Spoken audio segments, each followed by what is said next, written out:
Bonjour à tous. Un pixel puis un autre, comment est-ce qu'on porte Doom sur Kindle? Alors, dans mon texte, dans mon titre, il y a portée, il y a Doom et il y a Kindle. On va commencer par le plus simple, on va commencer par Doom.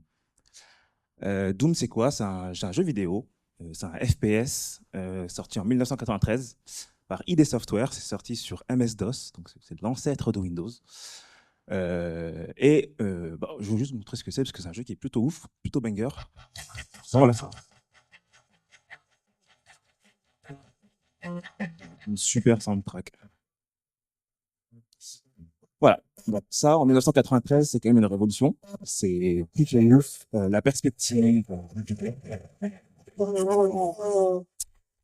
C'est banger. La perspective est ouf. À l'époque, on savait pas faire ça du tout. Ils ont un peu révolutionné le game ID Software en faisant ça. Et c'est devenu un peu culte, un peu classique. Et pourquoi je vous parle de Doom? Pourquoi pas d'un autre jeu? J'aurais pu vous mentir et vous dire ouais, ça a bercé mon enfance, c'était un jeu de fou, j'ai vraiment toute mon enfance j'ai passé mon temps à jouer dessus, sauf que Doom c'est sorti en 93, moi je suis sorti en 94. Voilà, bon. Mais du coup, il y a quand même une raison pour laquelle j'ai pris Doom. C'est parce que Doom il a une place un peu particulière dans la culture internet. C'est que Doom a été porté sur à peu près tout et n'importe quoi. Doom, porter un jeu, qu'est-ce que ça veut dire? Ça veut dire le faire tourner sur un système qui n'est pas celui pour lequel il a été fait. Donc c'est sorti sur MS-DOS. Le faire tourner sur un Windows, sur un Mac ou sur quelque chose d'un peu plus incongru, c'est porter le jeu. Et du coup, depuis 30 ans, Internet est devenu fou. Ils l'ont porté sur donc, une calculatrice. Ça va, parce que voilà, on a tous un nerd dans la classe qui s'amuse à faire des jeux sur calculatrice, on connaît. Un peu plus compliqué, un oscilloscope. Donc déjà, un peu, le level up, il est un peu plus fort déjà. Donc spé physique, je sais pas comment ils font. Bon. Plus fun, un Thermomix. Donc, franco-français en plus, les devs, c'est des Français qui ont fait ça. Je suis même pas sûr que c'est un vrai Thermomix en plus, je crois que c'est un monsieur cuisine de Lidl, donc ça va être plus compliqué. Et un de mes préférés, un test de grossesse connecté. Celui-là, il est un peu triché, je crois, parce que le jeu qui tourne, il ne tourne pas vraiment sur le test de grossesse, il y a juste l'output qui est sur le test de grossesse. Mais bon, voilà, c'est quand même classe de le faire jouer là-dessus. Euh, et du coup, voilà, ça a pris une place particulière sur Internet, tellement qu'il y a pas mal de bandes dessinées dans le sens où, genre, si jamais on découvrait un ordinateur alien sur Terre, tous les thésards en informatique qui seraient en train d'analyser, essayer d'apprendre pourquoi l'architecture est... Boum, il y a déjà un dev qui a fait tourner Doom dessus. Voilà. Et du coup, on a même des communautés subreddit Can it run Doom, où en fait, tous les mois et demi, il y a un mec qui arrive et dit ouais, j'ai fait tourner Doom sur ma vapoteuse. Donc, ah oui, c'est vrai, voilà, tu regardes, il y a des petits écrans parfois, il y a Doom qui tourne dessus. Et il y a à peu près tout et n'importe quoi, des balances connectées, des distributeurs de billets, voilà, tout et n'importe quoi. Et bravo Internet. Et une raison pour laquelle Doom a pris cette place, c'est parce que, un, déjà, bah, le moteur de jeu est open source, donc ça c'est la classe. Et en plus, c'est fait en C et c'est très très bien codé. Ça vient de quelqu'un qui fait pas beaucoup de C, donc ça vaut pas grand-chose, mais c'est très très bien codé. Je vais en reparler un peu plus tard pourquoi je parle de ça. De l'autre côté, il y a le Kindle. Parce que quand on porte Doom sur Kindle, il y a porté, il y a Doom, il y a Kindle. Alors, moi, je lis pas mal, beaucoup de bouquins de fantasy qui font 1300 pages, et dans le métro, c'est un peu chiant, parce ils sont super gros. Et du coup, j'ai pas mal de Kindle, je suis un peu un pigeon, je les achète toutes, j'en ai plein. Et donc ça, c'est mon modèle à moi, personnel. Donc celui-là, il est super cool. C'est un modèle qui coûte 200 euros. Spoiler, je vais pas faire le talk sur mon Kindle perso, j'ai peur de le casser. J'ai acheté un Kindle à 20 euros sur le Bon Coin. Et donc c'est une liseuse électronique de quatrième génération.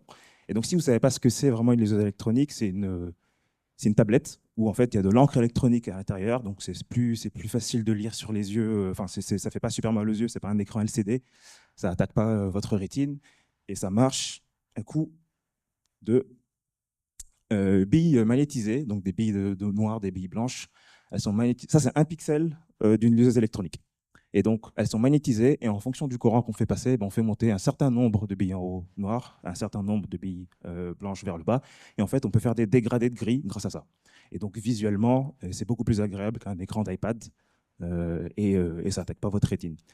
Si vous ne connaissez pas, en fait, parfois dans les supermarchés, il y en a, les tags de prix. Parfois, c'est des écrans LCD, mais parfois, c'est des écrans e-ink, donc encre électronique, et c'est un peu plus sympa.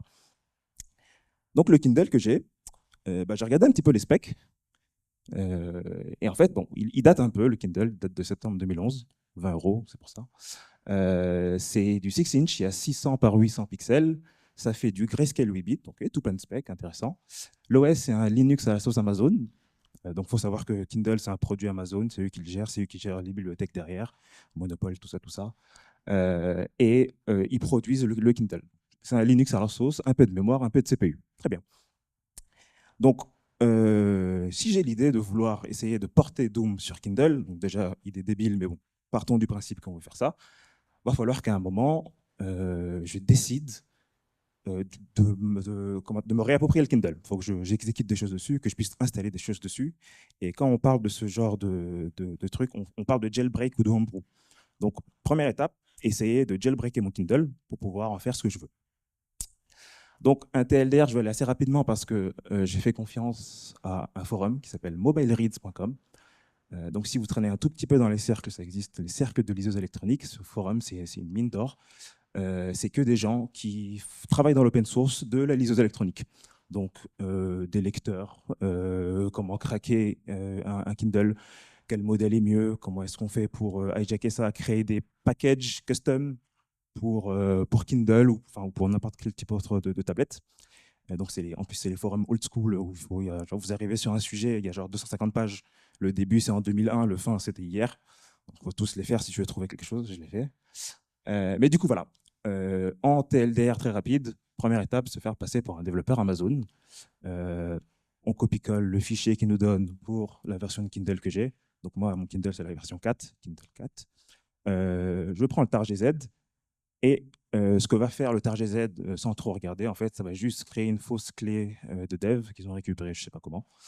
Lancer le Kindle en diagnostic mode, runner un script et ça va faire la magie. Donc je le copie-colle via USB parce que du coup, le Kindle, il est connecté en USB parce que sur papier, c'est fait pour pouvoir copier des livres. Donc à la base, je copie des livres sur mon Kindle. Rien m'empêche de copier un TarGZ. CTRL-C, CTRL-V, on redémarre. Le Kindle est jailbreaké. Donc ça va super vite, on suit les instructions de MobileReads. Deuxième étape, si je veux pouvoir installer des choses, il va falloir que je le fasse déjà d'une manière un peu plus confortable. Le premier package que je vais installer, c'est USB Network pour pouvoir faire une connexion SSH sur mon Kindle. Je vais pouvoir avoir un terminal, je vais pouvoir faire plein de trucs sur le file system.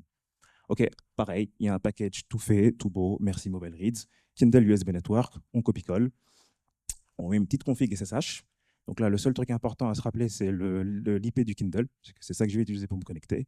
Je protège rien parce que, bon, un peu la flemme. Mais voilà, on copie-colle, connexion SSH, c'est OK. Dernière étape, c'est virer Amazon de mon Kindle parce que j'ai un peu d'expérience. Il y a très longtemps, maintenant il y a prescription, c'est bon. Il y a très longtemps, je m'amusais à craquer ma Wii, ma DS, enfin tout ce qui traînait à la maison, donc des homebrew par-ci, des jailbreaks par-là. Et un truc très très récurrent, c'est de laisser les mises à jour. Et une mise à jour de Nintendo qui passe sur la Wii, ça va virer toutes vos histoires de clés de dev qui sont pas carrées, USB network, SSH, tout ça, ça saute. Donc ça, c'est dans le meilleur des cas. Et dans le pire des cas, sur des devices plus récents, plus modernes, qui sont tout le temps connectés à Internet, on va vous ban de tous les services. Donc si vous essayez de craquer votre Switch, il y en a plein qui le font, ça marche plutôt bien. Faut surtout faire attention à ne pas se faire ban de l'eShop et de ban de tous les services parce qu'ils vont voir ça. Ils vont se dire, bon, cette Switch, elle est craquée, ça saute, on ban, plus de jeux en ligne et plus de mise à jour. Donc faire attention. Pour le Kindle, en vrai, ça va, 2011, il suffit juste de renommer ce fichier en disabled. Il n'y a plus d'update Internet. C'était plus facile à l'époque. Et on est bon. Donc en vrai, pas beaucoup de mérite de ma part. J'ai juste fait confiance à MobileReads. Encore une fois, merci pour les travaux. C'est super. On peut tester. Donc là, j'ai un terminal sur mon ordi. Incroyable. Hop, switch professionnel de fou. Donc là, je suis sur mon ordinateur. Donc là, je suis sur le Mac sur lequel je tape. Donc si je fais un petit truc comme ça, vous voyez bien ici, c'est écrit Darwin, Mustapha Agag, MacBook Pro. Voilà, c'est mon ordinateur à moi. Si je SSH sur root at l'adresse qu'on avait vue de l'IP tout à l'heure, hop, welcome to Kindle, petit mot de passe. OK. Donc déjà, c'est pas mal parce que déjà, il y a le mot Kindle, donc je sais que je suis au bon endroit. Mot de passe, comment on fait? Il y a des mecs très intelligents sur MobileReads qui ont fait un recensement et qui ont reverse engineeré tous les mots de passe pour le numéro, enfin pour les serial numbers qu'il faut. Et je n'ai pas de problème avec Amazon, donc je ne vais pas vous dire ce que c'est le mot de passe, mais c'est le prénom d'un plombier italien avec un chapeau rouge. Voilà, let's go, on est dedans. C'est les mots de passe par défaut d'Amazon. Les devs, il y avait un peu trop la flemme. Et donc là, si je fais la même chose que tout à l'heure, uname-a, là on est sur Linux Kindle. Donc là, on est bien SSH sur le Kindle et je ne suis plus sur ma machine. Et donc, si je vais sur cd/, déjà, là, ici, on peut reconnaître déjà, les devs, vous reconnaissez ici, ça c'est un environnement qu'on connaît, c'est du Linux, c'est du /tmp, /var, /usr. Voilà. Si je suis ici, déjà, pour moi, déjà, plein d'idées, je peux créer des fichiers et essayer d'exécuter peut-être du code. Donc, on va essayer. Déjà, je sors d'ici, hop là. Qu'est-ce qui se passe si j'essaye de coder du C, de faire un Hello World en C? Parce que du coup, Doom, c'est tout écrit en C. Et il faut bien tester que je puisse compiler des trucs en C. Ok, donc là, il y a un Hello World très classique, c'est un fichier LOC, Hello World à ma sauce, parce qu'on est hip-hop toujours. Donc, un kit Yasuken, voilà, et le but, c'est de créer ce fichier, de le compiler, parce que voilà, le C, c'est un langage qu'on compile, on prend le fichier, on crée un binaire grâce à un compilateur, le compilateur, c'est GCC. Donc, on va essayer de faire ça. Donc là, je reviens sur ma machine à moi. Donc là, vous voyez, c'est ma presse. Je vais dans Snippets, là. Et j'ai déjà créé un fichier hello.c qui traîne normalement, qui est là. Exactement, c'est mon hello world. OK.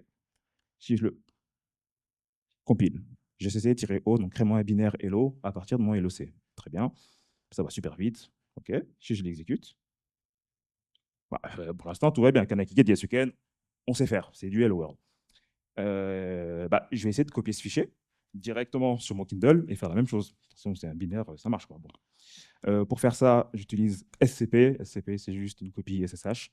Donc, je prends mon fichier hello et je le mets dans root at l'adresse de mon Kindle, /var, /tmp, /root, /deb. Si je fais ça, il me demande mon plombier italien. Là. Et là, on voit bien 100%. La copie s'est bien passée. D'accord, très bien. Je vais aller voir. Normalement, mon fichier, il doit être là-bas. Un coup de ls. Non, dans démo, ça peut être un peu mieux.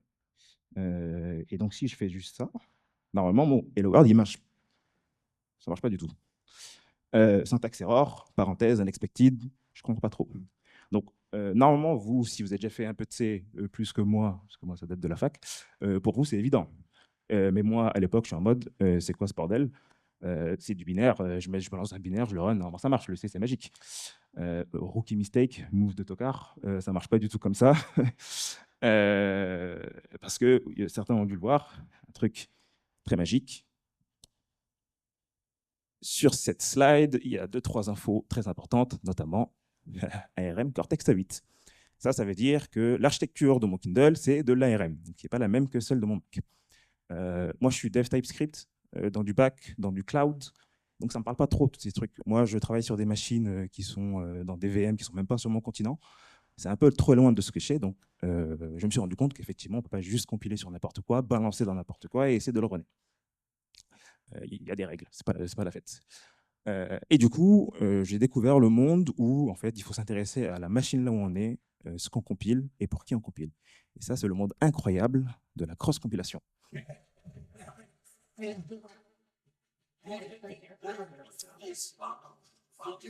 Je déteste le monde de la cross-compilation. J'ai passé à peu près 80% du talk sur la cross-compilation et pas sur Doom, mais on va en reparler un petit peu après. Donc, ce que moi j'ai fait, tout bêtement, comme un dev JS, c'est prendre mon GCC, prendre mon binaire, le mettre sur Kindle, ça marche pas. Ce qu'il aurait fallu faire, c'est avoir une toolchain particulière. La toolchain, c'est ARM Cortex-GCC, c'est le nom qu'on donne. Donc là, je parle juste du compilateur dans ARM Cortex-GCC, mais en soi, il y a plein de libs dedans, il y a plein de linkers, des bibliothèques, tout plein de choses qui vont avec. Mais il faudrait du coup un compilateur qui sache qu'il est sur du macOS et qui compile pour de l'ARM7. Ok, très bien. Ça devrait être dans mes cordes.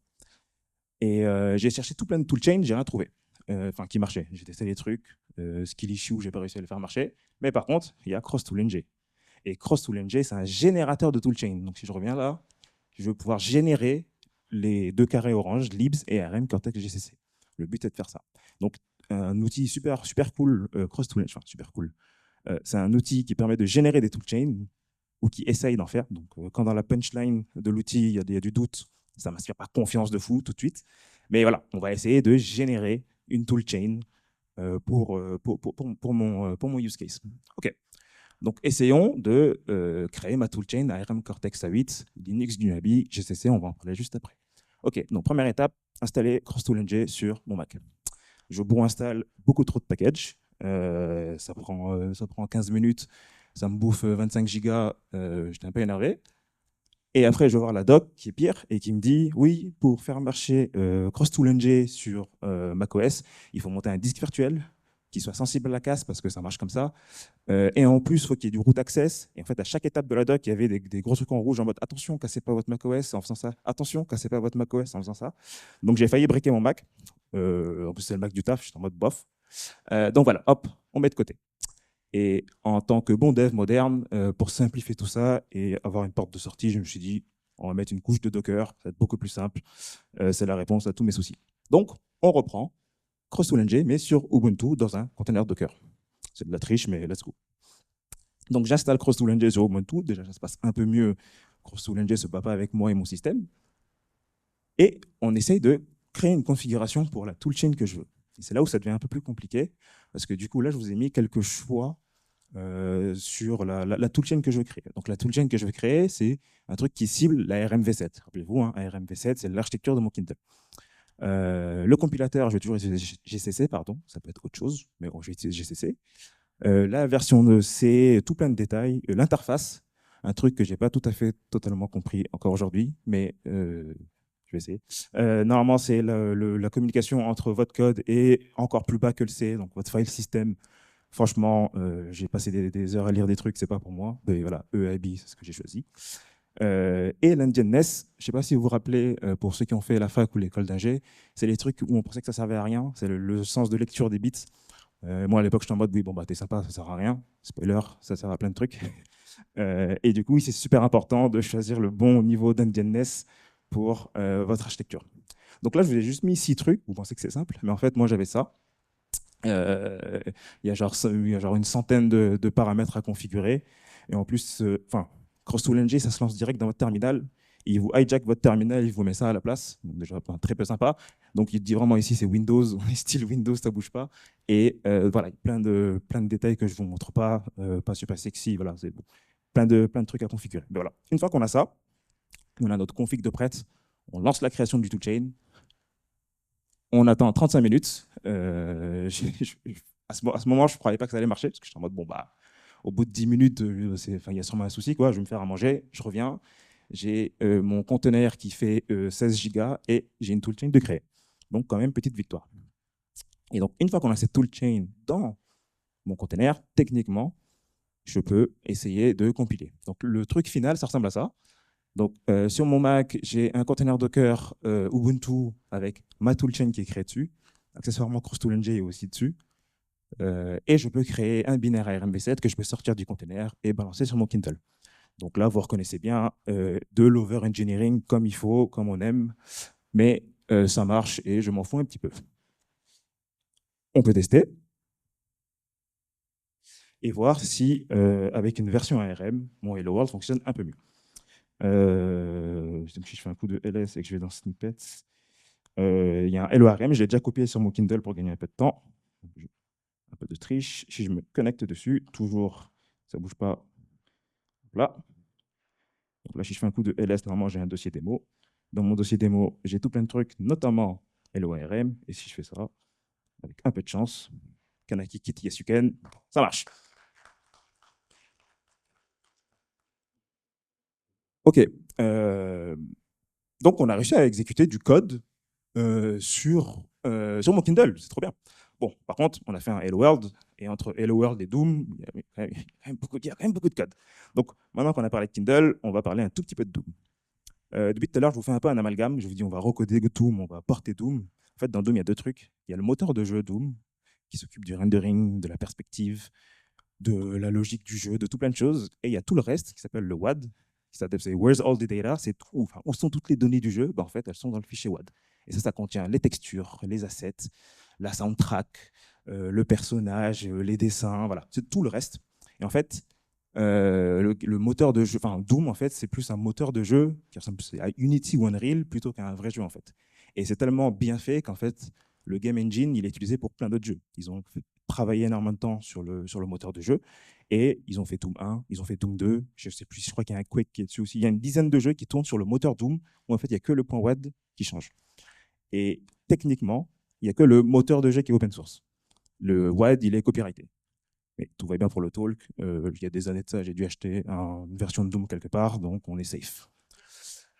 Donc je peux déposer un point WAD sur mon Kindle. OK. Et voilà, donc ça, c'est les assets. Typiquement, dans le point WAD, il y a tout ça. Le point WAD, il fait une dizaine de MO. Donc à l'époque, c'était efficace, pas comme aujourd'hui. Et du coup, dans ce point WAD, il y a ce que je disais, les assets, les monstres, les maps, voilà, tous ces trucs-là. Et le moteur de jeu, qui est super bien fait, il ressemble à ça. Donc ça, c'est le code. Comme vous pouvez voir, il n'y a que du C. Et en fait, on a des blocs de gameplay, de status bar, de renderer. Et tout ce qui est dans les cases blanches ici, en fait, c'est que du code qui ne concerne que Doom. Ça ne parle pas de machine sur laquelle ça tourne. C'est super bien isolé. Et en fait, donc, les amateurs de DDD, en vrai, ils verraient ça, ils seraient au top. Parce que c'est vraiment c'est de l'inversion de dépendance avant l'heure. Et il n'y a que dans les cases grises, donc vidéo système, audio système, où en fait, on fait référence à la machine sur laquelle on tourne. Et c'est pour ça, en vrai, qu'il est porté de partout. C'est parce qu'en fait, le cœur du jeu, il est écrit en pur C, aucune référence à quelque chose autre que le jeu de Doom lui-même. Donc, super bien codé. Sauf que on va faire un truc un peu différent. On va pas utiliser le code original de Doom. Je vais passer par Doom générique. Donc, tous les exemples que je vous ai montrés, le test de grossesse, le Thermomix, enfin, Monsieur Cuisine, pardon, ils utilisent Doom générique. En fait, c'est une petite modification pour pas avoir à écrire 5-6 fichiers différents. En fait, ils inversent un peu, ils cassent un peu le principe d'inversion de dépendance et ils font en sorte qu'il n'y ait qu'un seul fichier à écrire pour pouvoir porter le jeu. Et ce qu'il y aura dans ce code-là, c'est ce qui sera in fine remis dans vidéo système, audio système, input système. Donc c'est juste pour s'organiser et gagner un peu de temps. Donc Doom générique, qu'est-ce que c'est? Il faut créer un fichier Doom générique underscore Kindle C, donc notre plateforme. Donc là, ça aurait pu être Doom générique pregnancy test, Doom générique Monsieur Cuisine. Donc Doom générique Kindle C, 5 fonctions importantes. DG init, donc l'initialisation de ce que tu veux sur ta plateforme. Donc c'est assez générique parce qu'il faut que ça marche pour tout. Donc génération de frame buffer, allocation de mémoire, création de trucs réseau, voilà, ce qu'on veut. Ok, intéressant. Windows title, c'est du fenêtrage. Donc, typiquement, si je suis sur Windows, il faudrait générer une window ou un truc du genre. Moi, je m'en fous un petit peu. GetKey, là c'est intéressant, c'est les events de keyboard, donc c'est les inputs. Il faut bien que mon personnage avance, il faut qu'il puisse tirer sur des monstres, il faut bien récupérer du device les inputs. Okay, donc ça c'est intéressant. SleepMS, moins intéressant, c'est dans tous les systèmes de jeu, il y a des tics et il faut que pour la plateforme donnée, on ait une façon d'attendre 1 milliseconde, donc il faut juste lui donner de quoi faire. Mais bon, pas super intéressant. Et là, le gros du truc, déjà drawFrame. Envoyer la frame créée par Doom, parce que Doom, c'est le moteur de jeu qui va créer la frame indépendamment de la plateforme, et il faut, à un moment, la balancer sur notre device. Donc, DG drawFrame, ça, c'est intéressant. Donc, dans tout ça, il y a 2 vrais trucs, l'input et l'output, récupérer les events et afficher tout ça sur l'écran. OK, on peut essayer. Est-ce que c'est de la triche de passer par Doom générique? Peut-être. Mais je fais ce que je veux, vous commencez à connaître le personnage, tant que ça marche, je m'en fous un petit peu. On va s'intéresser au Kindle. OK. Le Kindle, il a un truc qu'on appelle le frame buffer. Frame buffer, c'est un mot qui existe partout dans plein de devices. C'est un truc qui va enregistrer et stocker la frame à afficher sur quelconque écran que vous avez. Et donc, le frame buffer côté Kindle, en fait, il fait 480 000 pixels. C'est facile, c'est 600 par 800. Donc, on a 480 000 petits cercles que je vous ai montrés là, avec des billes à l'intérieur. Et donc, chacun de ces pixels-là, chacun de ces 480 pixels-là, il peut prendre une couleur et elle est encodée sur 8 bits. 8 bits, ça veut dire qu'on a 256 nuances de gris possibles. Parce que 8 bits, en fait, vous avez 8 chiffres. Si vous montez tout en haut, ça fait 255. Si vous descendez tout en bas, ça fait 0. Et en fait, si je donne ce chiffre-là à, euh, à mon pixel, eh ben, il va prendre la couleur correspondante. Donc là, typiquement, si je lui donne 0, par exemple, la version binaire de 0, mais moi, à côté, j'ai mis 0, ben, en fait, ça va dire au pixel, ben, mets-toi en noir. Si je lui donne un truc juste un peu au-dessus, allez, 41, donc c'est du gris très très foncé. La version binaire, elle est juste à côté, mais c'est du 8 bits. Je peux le donner à un seul pixel. Et si ce pixel reçoit cette version-là, il va prendre la version de la couleur que vous voyez ici. Et c'est comme ça jusqu'à avoir du blanc. Ici, 216, la version à côté que vous voyez, 110, 11 000, là, bah, c'est la version binaire de 216. Si je donne ça à mon pixel, il va prendre cette couleur-là. C'est super simple. Et si je monte tout en haut, 255, qui est la 256e valeur avec 0, bah, c'est du blanc. Et rappelez-vous, il ne faut pas faire l'amalgame. Hein. Un Kindle, ça ne fait pas du blanc et du noir, ça fait du grayscale. Ça fait 256 nuances de gris. Et en fait, une fois que j'ai tout ça, bah, en fait, je peux juste envoyer du binaire pur et dur, vraiment, pas passer par une libre rien du tout, envoyer ça dans mon frame buffer, et normalement, mon frame buffer devrait l'afficher. Donc on peut tester et voir ce que ça donne. Hop là, donc on revient, on commence à avoir l'habitude. Donc là, vous voyez, il y a mon Kindle. Donc ça, c'est mon Kindle à 20 €. Il est beau, il est là. Et vous voyez bien qu'il y a des pads ici, je ne vous l'ai pas montré tout à l'heure, mais voilà, il y a un 10 pad ici, il y a un bouton Home, il y a tout plein de trucs. On va quand même focus un peu, parce que c'est pas très beau. Hop là, c'est mieux. Donc là, je suis sur mon ordi, toujours. On commence à avoir l'habitude, plombier italien, tout ça, tout ça. Hop là, ici. Hop là. Et voilà. Et donc là, l'idée, c'est de se dire, OK, qu'est-ce que je peux envoyer dans mon frame buffer pour voir si ça marche? Je vais utiliser une commande qui s'appelle dd. En Linux, c'est juste pour prendre quelque chose quelque part et le mettre autre part. Et je vais prendre du random. Pour l'instant, je m'en fous. Je vais juste prendre des données totalement random et essayer de le balancer dans mon frame buffer. Donc, je vais faire dd, donc input file égale donc /dev /urandom. Donc ça, c'est un endroit dans Linux où il y a de la donnée brute mis n'importe comment. Donc, je vais juste générer des données brutes, mettre ça dans output file /dev /fb0. Il faut juste que je lui donne des dimensions. Mets-moi des trucs de byte size 600, 800 fois, parce que j'ai envie de remplir tout mon écran. Donc 800. Prends-moi des trucs random, mets-les-moi dans B0, des trucs qui font 600 de lignes, mets-les-moi 800 fois. OK, on envoie. Ça fait rien du tout. Bon. Il a l'air quand même de me dire qu'il s'est passé un truc. On voit, voilà, record in, record out. En cherchant un petit peu, on voit qu'en fait, le frame buffer, il fonctionne en 2 fois. On lui donne des trucs, mais après, il faut quand même lui dire, vas-y, s'il te plaît, mets-toi à jour. Et donc là, c'est ce que je vais faire. Je vais juste faire un petit echo 1 dans /proc. Après, je crois que c'est e-ink. Ouais, e-ink. Update display. C'est super bien nommé. Et là, pour le coup, c'est des utilitaires qui sont déjà sur le Kindle. Et si on fait ça, normalement, hop, il y a du full random affiché. Bah, trop bien. Mais du coup, l'étape d'après, si je mets n'importe quoi, c'est que si j'ai une image brute sur mon Kindle, bah, techniquement, je pourrais aussi l'afficher. Donc là, à la place de input file urandom, dans ma démo, j'ai déjà préparé une image brute raw, donc du binaire. Hop là, oh non, il n'y a pas d'autocomplétion sur Kindle, j'ai oublié. Hop là, image raw. Et j'envoie.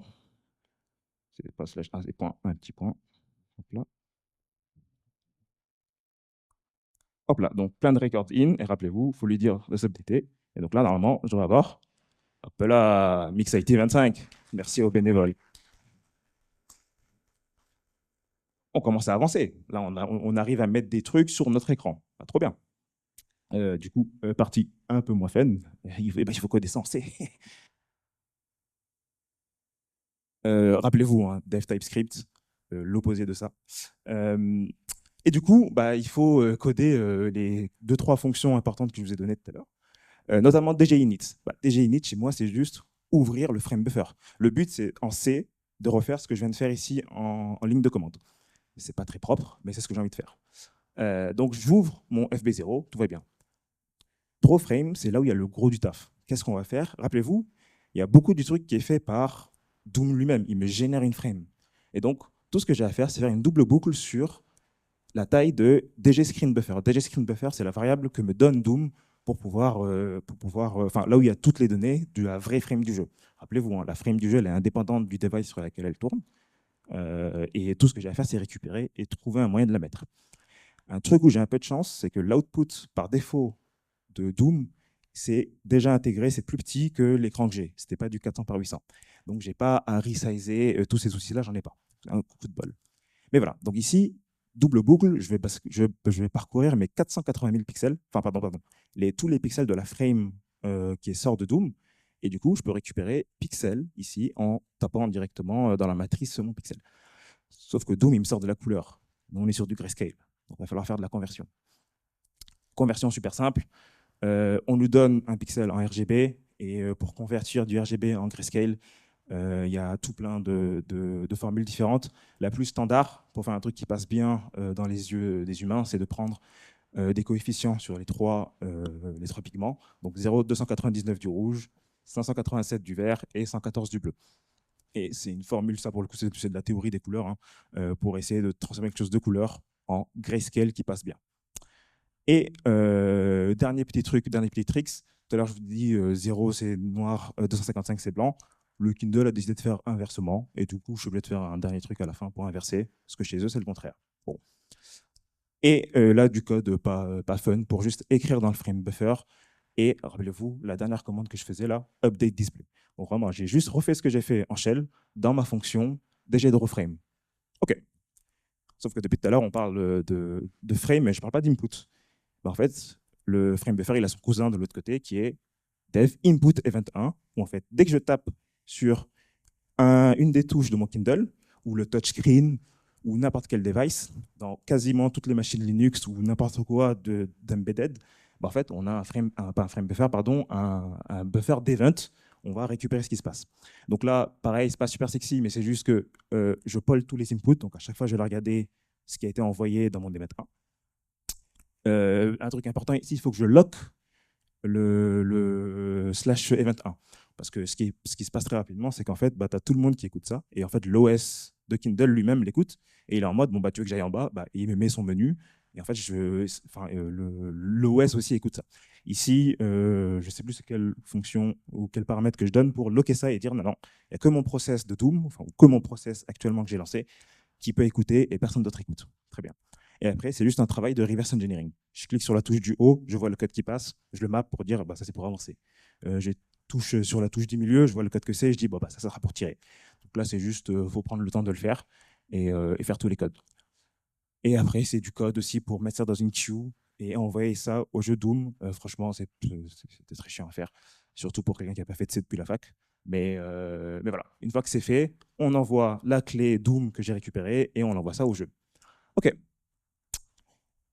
Rappelez-vous, ARM, il faut compiler tout ça. Spoiler, Doom générique nous donne un makefile. Et tout ce que j'ai à faire, c'est dire, bah, mon compilateur, en fait, c'est ma toolchain. C'est la toolchain que vous voyez, toolchain ARM Cortex, c'est celle qu'on a générée avec CrossToolNG. Très bien. Et après, il faut lui donner tout le code de Doom. Donc là, il y a tout le code de Doom qui est donné. Et à la fin, il y a le petit nouveau Doom générique KFP pour Kindle Frame Buffer. Rappelez-vous, ça peut être Doom générique, Monsieur Cuisine. Voilà, on met ce qu'on veut. Et après, c'est le makefile par défaut. Il est un peu long et pas très sexy. OK, bon, on peut tester et voir ce que ça donne. J'ai déjà poussé une version du Doom compilé sur la machine. Je vais quand même mettre un petit coup de reset, on ne sait jamais. Là. Hop là. On se SSH dessus, très bien. Hop là. Je vais dans ma démo, je vais dans Doom. Et ici, il y a et mon Doom.wat que j'ai acheté. Tout va bien. Si je lance mon Doom, je mets épisode 1 en mode skip-moi le menu, mets-moi direct dans le jeu. Et j'ai codé ça pour aussi enlever les monstres parce que j'ai pas envie de mourir en faisant la démo au bout de 30 secondes. Et je suis en mode grayscale parce que c'est ce qu'on fait depuis tout à l'heure. Je vous parle de grayscale, tout va bien. Ok. Je lance, ça draw des frames et on a un truc, c'est pas mal. Ok. On a un truc, c'est pas mal. On essaie d'avancer pour voir si les inputs fonctionnent.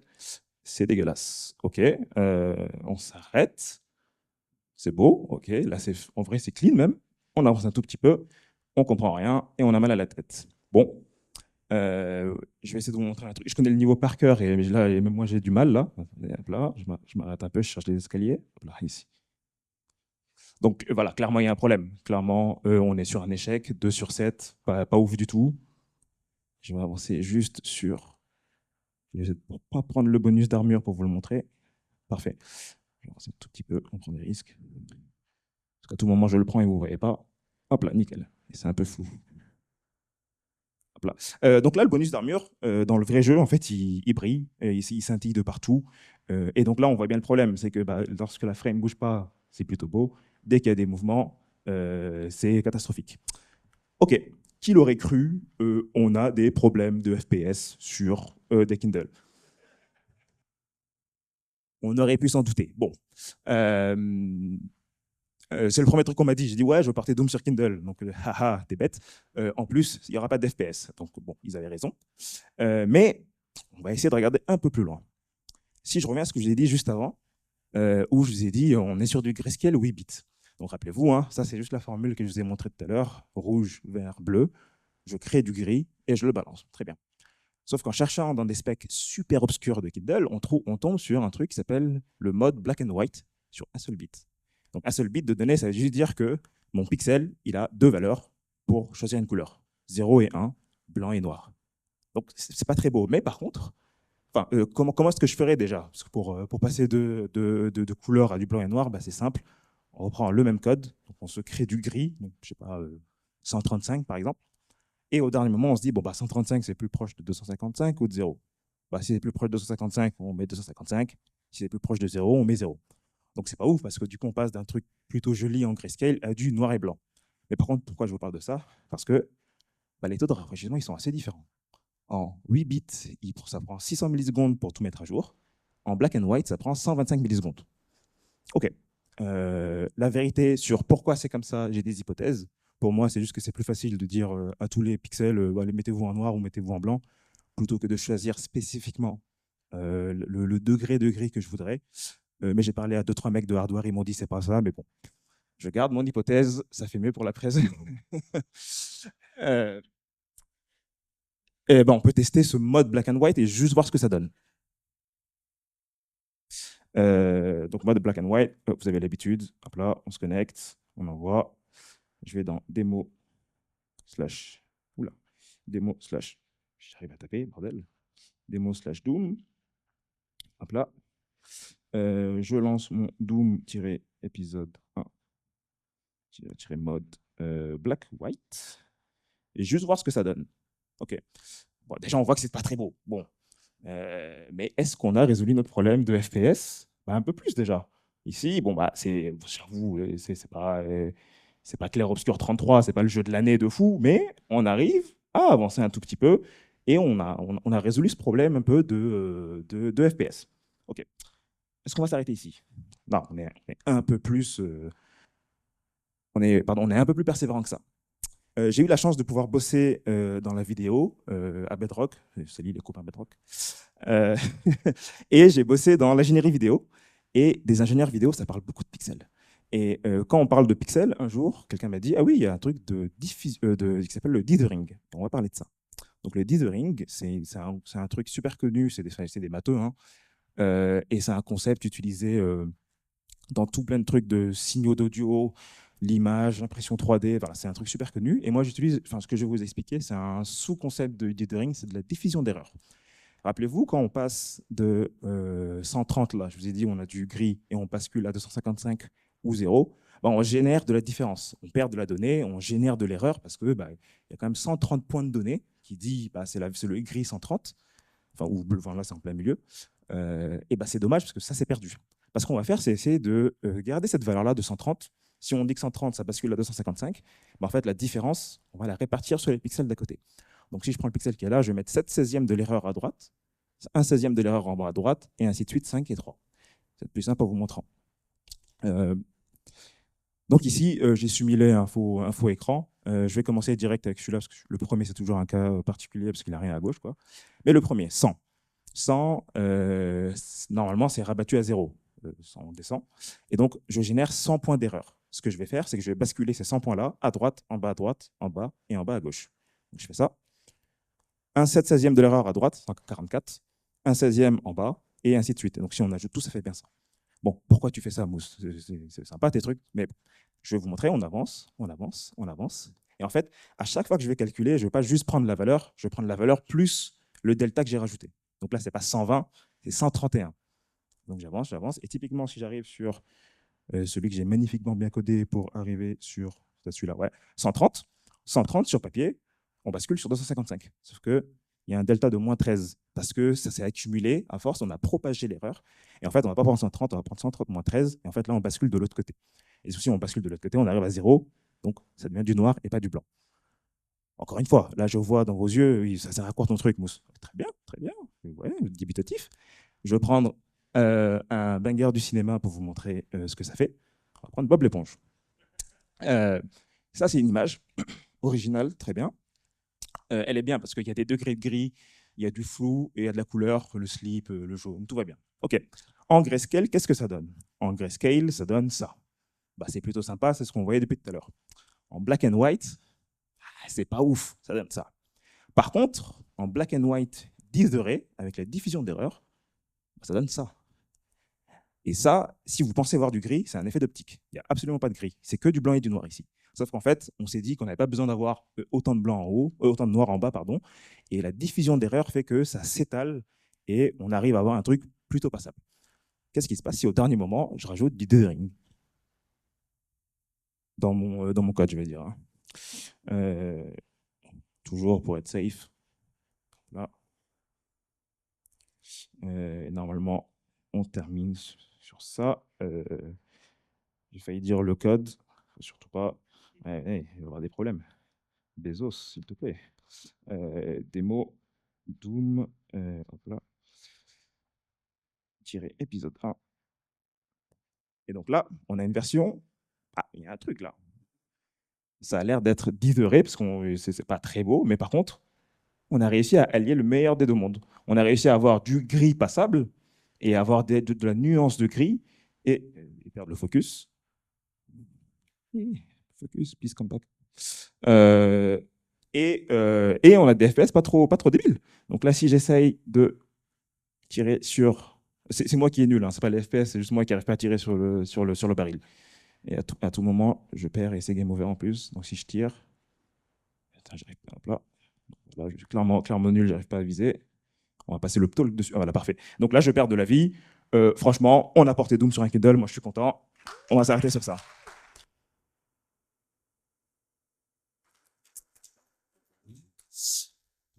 Ce qui est intéressant, c'est qu'ici, vous voyez, mon dithering d'erreur, il se heurte au fait que j'ai rajouté du blanc et en haut et en bas. Et en fait, il n'y a plus rien à pousser. En fait, l'erreur se propage d'elle-même et elle s'annule au fur et à mesure que ça avance.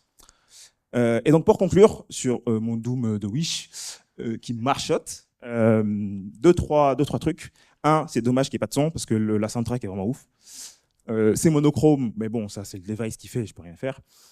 C'est en mode portrait, enfin, oui, c'est en mode portrait et pas en mode landscape. Vous pourrez me dire, en vrai, c'est pas si, après tout ça, c'est pas si compliqué de mettre ça en landscape, mais en fait, si je mets ça en landscape, il faut agrandir la frame, enfin, ce qui sort de Doom. Si j'agrandis ce qui sort de Doom, il faut inventer des pixels, ce qui en soi est pas impossible. Hein. Je extrapole, extrapole, je sais plus c'est lequel, en fonction des pixels qu'il y a autour. Sauf que du coup, ça, j'ai aucune idée comment ça impacte le dithering. Et j'aurais pu regarder, mais je suis un dev, j'ai la flemme, et ça marchait déjà, donc le portrait mode, c'est pas si mal. Ouais, au final, on a d'une dizaine, quinzaine de FPS. Je ne sais pas si vous avez vu sur la gauche, on voyait le nombre de draw frames qu'il y avait. Donc j'ai juste compté à la main, j'ai regardé, ça fait une dizaine de FPS. Mais de l'autre côté, déjà j'ai level up en C, et donc ça pour un dev TypeScript, c'est cool. J'ai découvert un amour pour la cross-compilation. C'est pas tout à fait vrai. Coder avec des limitations de manière un peu plus sérieuse. Ce que je vous disais tout à l'heure, hein, moi je fais du back-end en Nest, en TypeScript, et ça fait du bien de se taper des limitations que j'ai pas tous les jours. Donc moi, les limitations que j'ai, c'est le CPU il est un peu élevé, le déploiement cube, ça va bien passer, la requête elle marche pas, et donc là c'est plutôt segmentation fault. Ah oui, c'est vrai, ça date un peu segmentation fault. Faut s'occuper de la mémoire, c'est vrai que c'est important ça. Et du coup, en vrai, ça fait du bien de sortir un petit peu. Et par contre, par-dessus tout, en tant que gosse de la culture Internet qui a passé des années à briquer des Wii, casser des DS, craquer des Xbox, c'est un petit peu cool de participer un petit peu et, et participer un petit peu à ce monde qui est le Can It Run Doom. Merci beaucoup. Et tout ce que j'ai fait, c'est juste un travail de vulgarisation, hein. Il y a plein de gens super intelligents qui ont fait tout plein de trucs qui m'ont aidé. Donc c'est sur la droite. Vous pouvez trouver tout le code et les slides sur mon GitHub.